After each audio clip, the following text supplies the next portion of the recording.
So I wanted to make this video for people who want to get their little duck standing up. They want to make a new amp. I just want this video to be some kind of a guide way to look at toroids in a different manner, because you can get a lot of it in a very short amount of time, and I will show you how. So what are toroids used for? So usually we use toroids to knock out some daily standing. You want to get that rank 4 for the 777 amp or whatever amp you want to make. And you can also use it in crafting. So there are three main areas you get toroids. It's Vegatoroid in Temple of Prophet, you got Solatoroid in Spaceport, and Caldatoroid in Enrichment Labs. That's the three main areas that they drop at. They can also drop from little arachnoids that drop at you at the Exploiter fight. In the Thermia Fracture, you got a little bit of arachnoids action going on. But these are the main three areas that they drop at. And so you get them by getting those reinforcement beacons you see on the top left that can have 4 out of 4. You want to have 4 out of 4 reinforcement beacons to have special enemies spawn at you like Jackal and Arachnoids, like the bigger ones,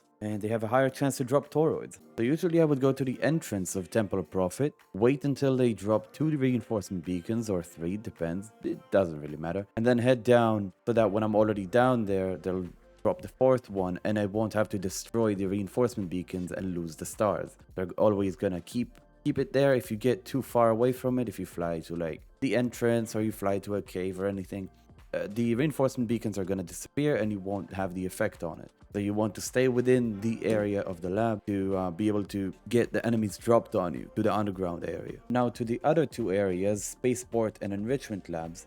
You can go on the inside. This is like kind of where I would go to if I was to farm toroids there. You might have a better spot than me, but Temple of Prophet is definitely my go-to. Now how I do it, you can use a couple of different things. The team composition is very flexible.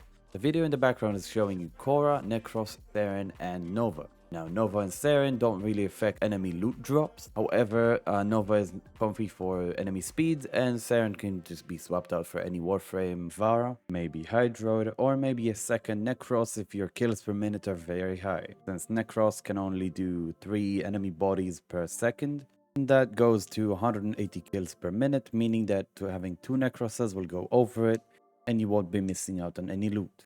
Also, Necros has a 54% chance of re-rolling the loot table of an enemy, meaning that you'll have a higher chance of getting more loot gain. So you can use a couple of augments. You got Pilfering Strangle Dome for Korra, you got Pilfering Swarm for Hydroid, you got the Spoil for Necros, and you got Orgades for Atlas. Now, the only frames that would actually affect Toroid gain would be Necros, Hydroid, and potentially Ivar. Since all of the other frames I named were only included for more loot and not re-rolling a loot table. Re-rolling a loot table meaning that you pretty much, it counts as you killing the enemy twice. So the drops are the same, but it's like killing 2 enemies at once.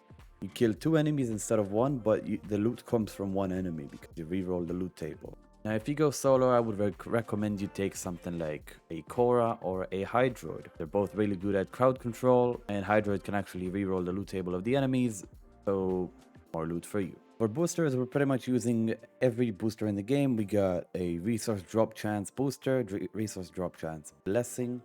We got resource booster on each one of the squad members. There's a credit booster, which is, it's nice. It gives you a little more credits. It's not very important to this farm, but always nice to have more credits. And a mod booster.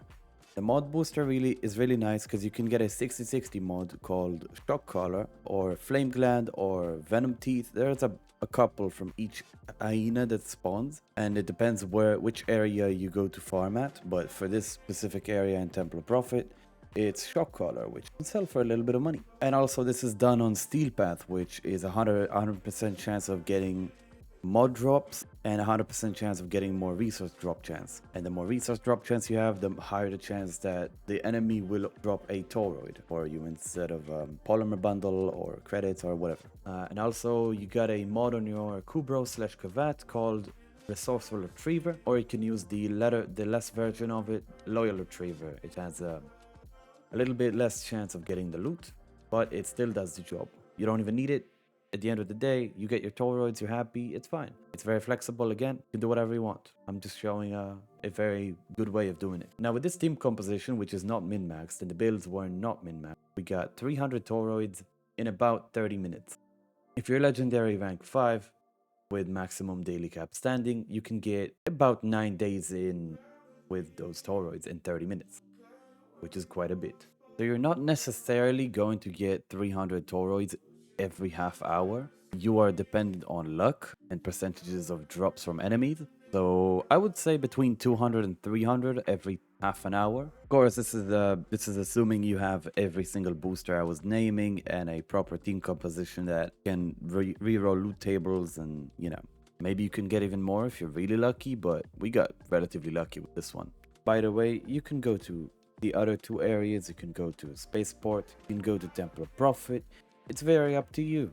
This is my favorite spot. This is where I've gotten the most, and I'm just showcasing. So that's about it. If you have anything you want to add, if I got anything wrong and you think you might know a different way of doing things, honestly, let me know in the comments. I mean, this is pretty much just because a lot of people have been asking me what's going on, like how do you get toroids? And I said, yeah, I'll make a video, show everybody what's going on, how I do it, how I like to do it, and how you could do it. Also check me out on twitch.tv/poplusrebel, and I try to help people as much as I could with the knowledge I have. So check it out.